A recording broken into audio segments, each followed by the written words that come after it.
Hello friends, welcome to Chandan academy. तो आज की वीडियो में हम केवीएस एलडीसी का भी जो एग्ज़ाम हुआ था, डिपार्टमेंटल भर्ती हुई थी, तो उसमें एचएम की पोस्ट के लिए जो पेडागॉगी हुई थी उसके पेपर के बारे में बात करेंगे। उसमें पेडागॉगी कैसी आई थी, तो आप एक आइडिया लगा सकते हैं कि केवीएस के एग्ज़ाम जो होने वाला है तो उसमें पेडागॉगी कैसी आएगी, एक आप उससे रिलेशन बना सकते हैं। तो आइए देखते हैं। तो देखते हैं, यहाँ पे पहला क्वेश्चन है, बालकों के सामाजिक विकास हेतु शिक्षक द्वारा अपनाई गई निम्न में से कौन सी एक नीति सहायक नहीं होगी। इसका पहला ऑप्शन है सामूहिक खेल आयोजित करना। ये सही है, हम सामूहिक खेल के द्वारा बच्चों को सिखाते हैं। ठीक। सांस्कृतिक कार्यक्रम आयोजित करके, ये भी सही है। वाद विवाद प्रतियोगिता आयोजित करके, ये भी सही है। निबंध प्रतियोगिता आयोजित करके, ये सही नहीं है। तो ऑप्शन नंबर 4 इसका सही होगा। ओके, अब आते हैं अगले क्वेश्चन पर। क्वेश्चन नंबर 2 है, मानव वृद्धि की संकल्पना में शामिल है।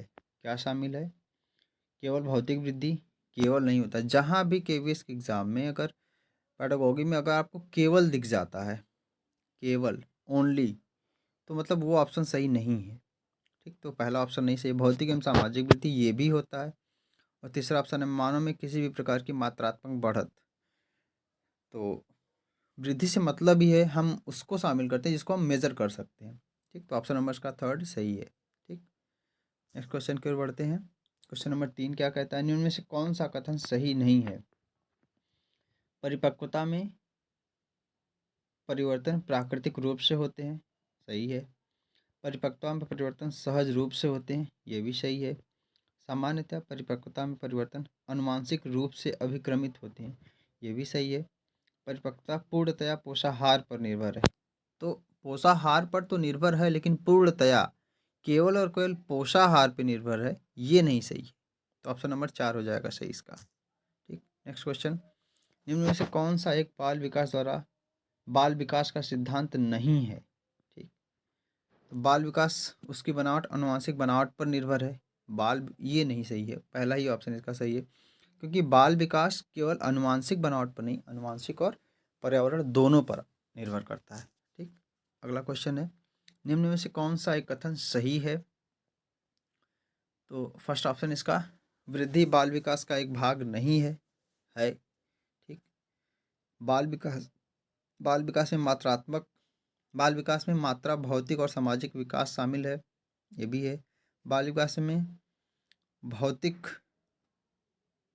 बाल विकास में भौतिक, सामाजिक, व्यक्तिगत, भावनात्मक एवं ज्ञानात्मक विकास शामिल है। ठीक, तो ऊपर के जो दो ऑप्शन थे ये नहीं है। ठीक, सॉरी। ठीक, तो ये और ये नहीं है, ये सही है इसका ऑप्शन। बाल विकास में भौतिक, सामाजिक, व्यक्तिगत, भावात्मक एवं ज्ञानात्मक विकास, मतलब सभी कुछ शामिल है। ठीक, ये ऑप्शन इसका सही है। अब क्वेश्चन नंबर 6 आया है, बालकों में शारीरिक वृद्धि से हमारा तात्पर्य क्या है। ठीक, ऑप्शन नंबर 1 है उनके शरीर की रचना एवं कार्य में समयानुसार परिवर्तन। तो यही ऑप्शन इसका सही है। ठीक, क्वेश्चन नंबर 7 कहता है, भावनात्मक रूप से एक टूटे बालक की पहचान सबसे अच्छी तरह हो सकती है। भावनात्मक रूप से एक टूटे बालक की पहचान सबसे अच्छी तरीके से हो सकती है एक सामूहिक परीक्षण द्वारा, एक मॉनिटर द्वारा, एक कच्चा अध्यापक द्वारा, एक कच्चा सहपाठी द्वारा। ठीक, तो कक्षा सहपाठी और अध्यापक, इसके ऑप्शन तो दोनों सही होंगे, लेकिन इसका जो ऑप्शन सही आया है वो आया है ऑप्शन नंबर 3, कक्षा अध्यापक द्वारा। ठीक, तो अगला क्वेश्चन है इसका, प्राथमिक स्कूल के छात्र हेतु निम्न में से कौन सा एक विकासात्मक कार्य नहीं है। चलना सीखना, ये तो वहीं सीखता है बच्चा। लिंग भेद करना, मतलब लड़का लड़की के बारे में जानना, वो भी सीख लेता है। ठोस भोज्य पदार्थों को खाना, ये भी जानता है।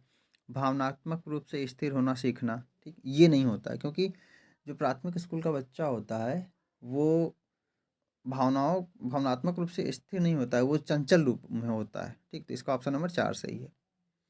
अगला क्वेश्चन है, प्राथमिक स्कूल के बालकों हेतु निम्न में से कौन सा एक विकासात्मक चुनौती नहीं है।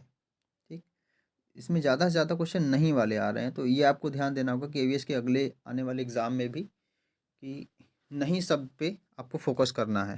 ठीक,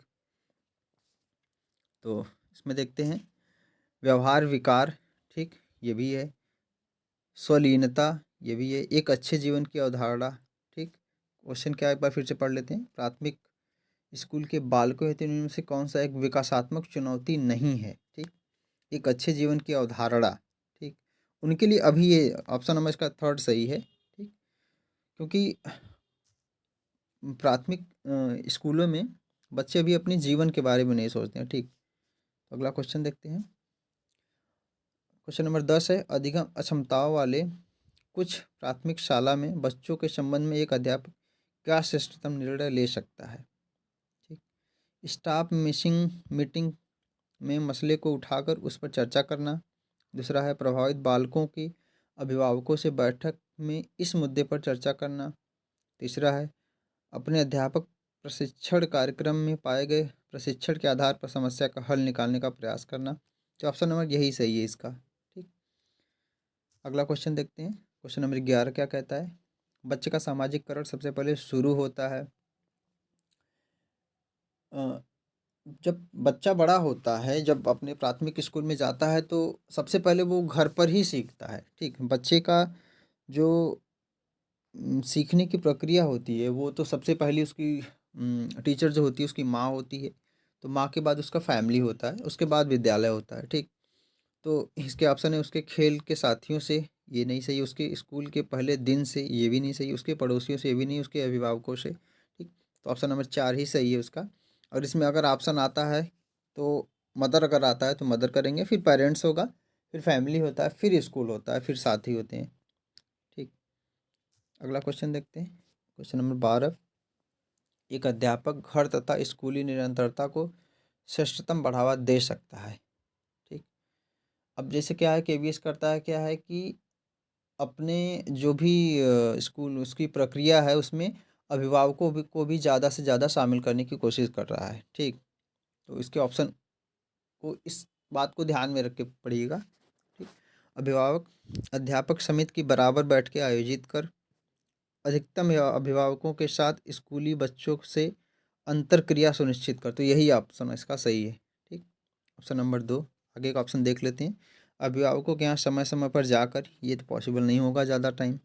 स्कूल के समस्त हॉबी क्लबों में परामर्शदाता के रूप में अभिभावकों को नामित कर, हो सकता है, लेकिन ऑप्शन नंबर 2 इसका ज़्यादा बेहतर है। क्वेश्चन नंबर 13 क्या कहता है? कक्षा 6 एक दिव्यांग बालक को सबसे ज़्यादा मदद कौन कर सकता है, कौन दे सकता है या कौन कर सकता है? अभिभावक, अध्यापक, प्रधानाध्यापक, कक्षा सहपाठी। तो होता ही है कि जैसे अगर मान लीजिए कोई दिव्यांग बालक है तो उसके साथ ज़्यादातर उसका सहपाठी ही रहता है। रहने को तो पेरेंट्स उसके साथ रहते हैं, लेकिन अगर एक शिक्षा के नज़रिए से देखा जाएगा तो उसका सहपाठी ही उसके साथ रहता है, उसके साथ खेलता कूदता है, पढ़ता है, तो उसको ज़्यादा अच्छे तरीके से वही जान सकता है। तो इसका ऑप्शन नंबर 4 इसका सही होगा।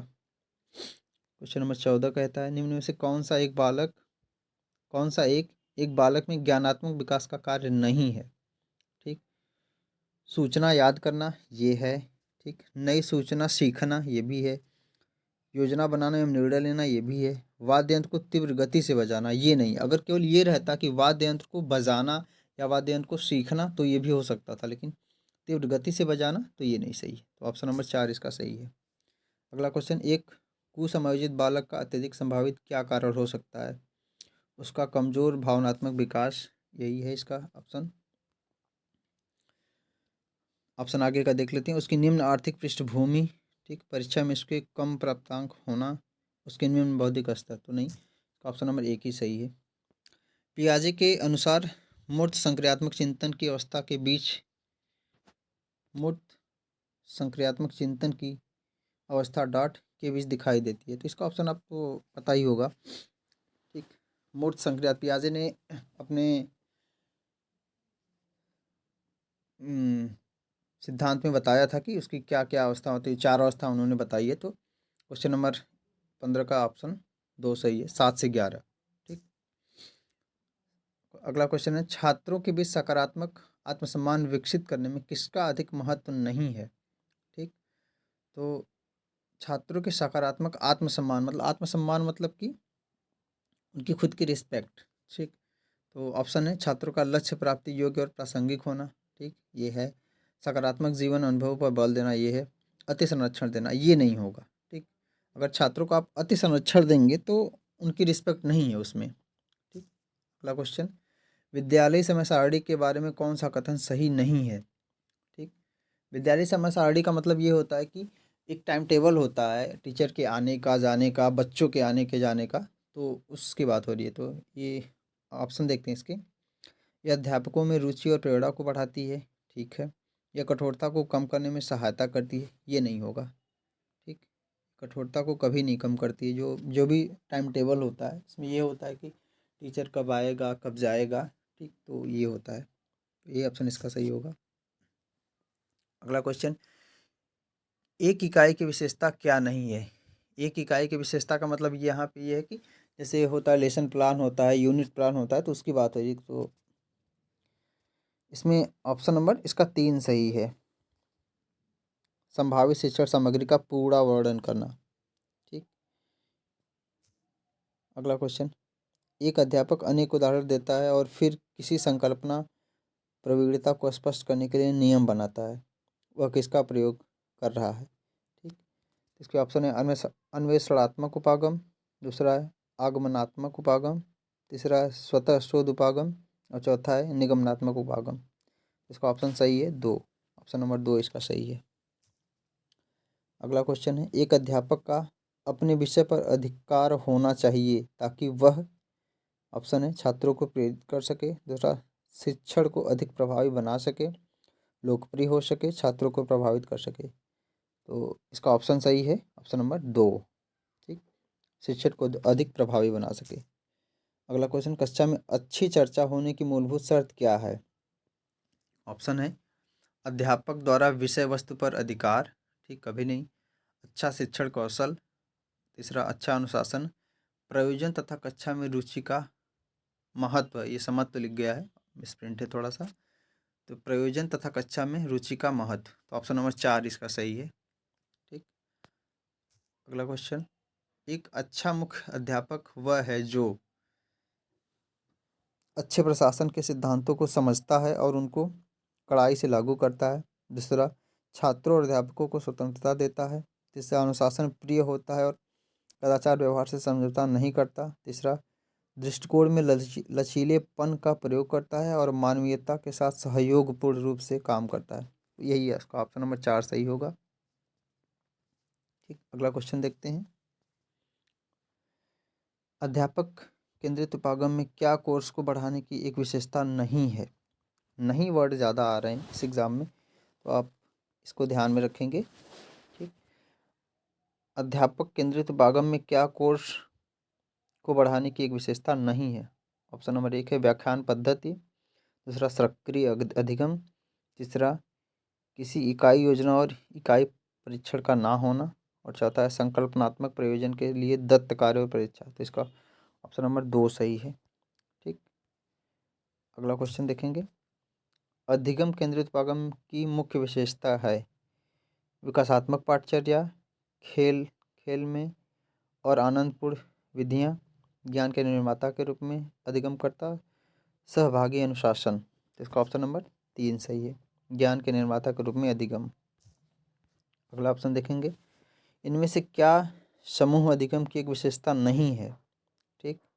ऑप्शन है सहभागी छात्रों में क्रिया के प्रति प्रतिबद्धता प्रतिबद्धता में वृद्धि करती है, कार्य के प्रति व्यवस्थित उपागम का अभाव, गहन चिंतन के माध्यम से कई प्रकार के विचार सूजित हो सकते हैं, कई प्रकार के अनुभव प्राप्त हो सकते हैं। इसका ऑप्शन नंबर 2 सही है।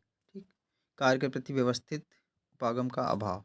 ठीक। अगला क्वेश्चन, निम्न में से कौन सा उपकरण डाटा के गुणात्मक विश्लेषण के लिए उपयोगी नहीं है? ठीक। साक्षात्कार, केंद्रित समूह चर्चा, ऑडियो वीडियो रिकॉर्डिंग, सर्वेक्षण। यहाँ पे नहीं वर्ड से ज़्यादा क्वेश्चन आए हैं। ठीक, मतलब क्या चीज़ नहीं है। क्वेश्चन कहता है कि निम्न में से कौन सा उपकरण डाटा के गुणात्मक विश्लेषण के लिए उपयोगी नहीं है? तो सर्वेक्षण उसके लिए उपयोगी नहीं है। क्वेश्चन नंबर 27 का ऑप्शन नंबर 4 सही है। ठीक। अगला क्वेश्चन, निम्न में से क्या केस अध्ययन का एक सोपान नहीं है? प्रत्यक्ष पर्यवेक्षण, दूसरा है साहित्य की समीक्षा, तीसरा है पूर्ववृत्त का सत्यापन और चौथा है अनुवर्ती कार्रवाई। ठीक। केस अध्ययन का एक सोपान नहीं है। साहित्य समीक्षा एक्चुअली हम इसलिए करते हैं कि हमको जो भी सर्वेक्षण या केस स्टडी करते हैं तो उसकी जो प्रक्रिया होती है या उसके रिलेटेड जो भी मटेरियल होते हैं उसको वेरीफाई करने के लिए हम केस स्टडी करते हैं, सॉरी साहित्य की समीक्षा करते हैं। तो ये ऑप्शन इसका सही होगा, ऑप्शन नंबर 2। ठीक, अगला क्वेश्चन है, निम्न में से क्या अधिगम के मूल्यांकन की एक विशेषता नहीं है? तो इसका ऑप्शन नंबर 3 सही होगा। ठीक, अगला क्वेश्चन, छात्रों के बीच उपलब्धि अंतर को कम करने के लिए किसका प्रयोग किया जा सकता है? थोड़ा सा हम स्पीड चलेंगे। ठीक, ऑप्शन नंबर 4 इसका सही है। शिक्षण को रुचिकर बनाने के लिए अनेक प्रकार की शिक्षण सामग्री का प्रयोग करना। ठीक, अगला क्वेश्चन, कक्षा में एक अप्रिय घटना हो गई है। ठीक, अध्यापक को इसका समाधान निकालने हेतु क्या करना चाहिए? ठीक, इसका ऑप्शन नंबर 4 सही है, वो मामले पर केवल कक्षा में चर्चा करें। ठीक, अगला क्वेश्चन, एकीकरण के परा विषयी प्रारूप में अध्यापक की भूमिका क्या होनी चाहिए? तो इसका ऑप्शन नंबर 2 सही है, सह अधिगमकर्ता की। ठीक, निम्न में से क्या एक सहभागितात्मक अधिगम का एक लाभ नहीं है?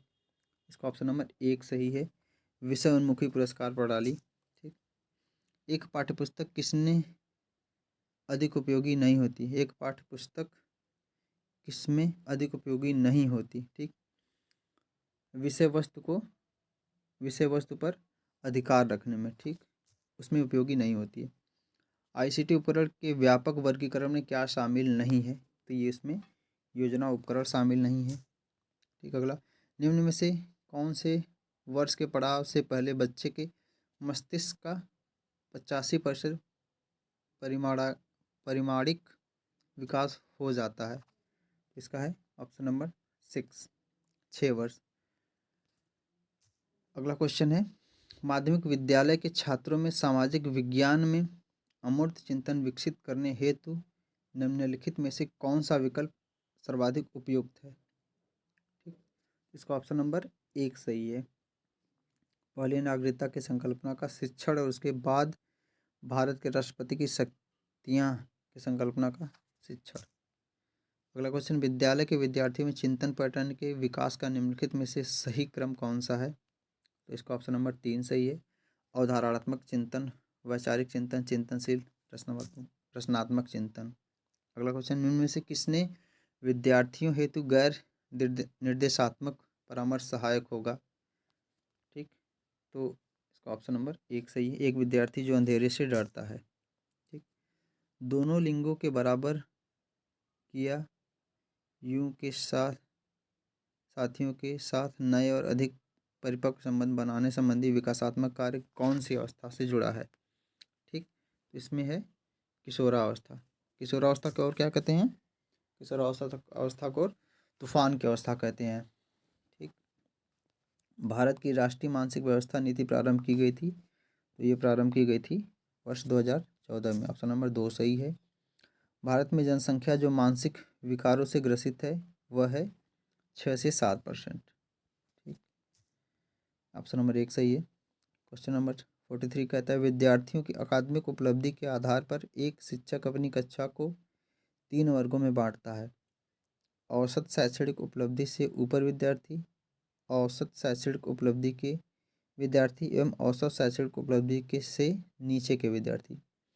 एक कार्य है तो वह विद्यार्थियों को ग्रुप्स में बांटता है। ठीक, हर ग्रुप में 3 विद्यार्थी हैं और हर विद्यार्थी उनकी अकादमिक उपलब्धि के आधार पर बने अलग अलग वर्गों से हैं। शिक्षक विद्यार्थियों से 3 दिन बाद कार्य जमा करने को कहता है। इस तरह अध्यापक करना क्या चाहता है, ये इसका मतलब आंसर पूछ रहा है। कक्षा में विविधता को प्रोत्साहित कर रहा है, कक्षा में समावेश को प्रोत्साहित कर रहा है, विद्यार्थियों में सृजनात्मकता को प्रोत्साहित कर रहा है और कक्षा में प्रतियोगिता की भावना को प्रोत्साहित कर रहा है। तो इसका ऑप्शन नंबर 2 सही है, कक्षा में समावेश को प्रोत्साहित कर रहा है, क्योंकि सबको अलग अलग एक ग्रुप्स में बांटा है तो सबको शामिल कर रहा है। तो अगला क्वेश्चन, संयुक्त राष्ट्रीय संघ में दिव्यांगजनों के अंतर्राष्ट्रीय दिवस 2022 की थीम थी, मतलब ये तो तरीके से करेंट का क्वेश्चन आ गया है। तो इसका जो इसकी थीम थी, ऑप्शन नंबर 3 सही है, 3 है इसका, transformative solution for inclusive development, the role of innovation in flowing on accessible and equitable world। ठीक। अगला क्वेश्चन, छात्र और अध्यापक शिक्षण अधिगम में डूबे हुए हैं, इस स्थिति में वह उपयोग कर रहे हैं, इस स्थिति में वह अवचेतन मन का उपयोग कर रहे हैं। अगला क्वेश्चन, शिक्षा के लक्ष्यों के बारे में निम्नलिखित में से पढ़िए। ठीक, तो इसमें से कथन 1 है लक्ष्य परियोजना से संबंधित होते हैं। कथन 2 है लक्ष्य वर्णन करते हैं कि वह उद्देश्य किस प्रकार प्राप्त किया जाना है।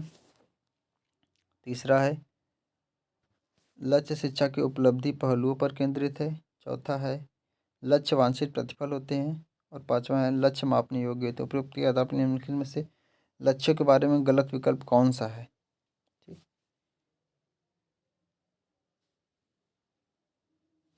तो इसमें से ऑप्शन नंबर, इसमें इसका ऑप्शन भूल गया है लिखना। इसमें कथन 4 और 5 गलत है। ठीक, अगला है निम्नलिखित में से पाठ्यचर्या योजना की किसके दृष्टिकोण में पाठ्यचर्या के सफल डिजाइन एवं क्रियान्वयन हेतु मानव संसाधनों, भौतिक संसाधनों और वित्तीय संसाधनों के बीच पारस्परिक अंतःक्रिया महत्व है। ठीक, तो ये है प्रणाली दृष्टिकोण से। ठीक, ऑप्शन नंबर 3 सही है इसका। अगला क्वेश्चन, एक अनुदेशात्मक परिप्रेक्ष्य में एक विद्यालय प्रधानाचार्य ध्यान केंद्रित करता है, वह करता है शिक्षकों के कार्य पर जो छात्रों की उपलब्धि में सुधार करेगा। ठीक, अगला क्वेश्चन, एक विद्यालय परिदृश्य में निम्नलिखित को पढ़िए।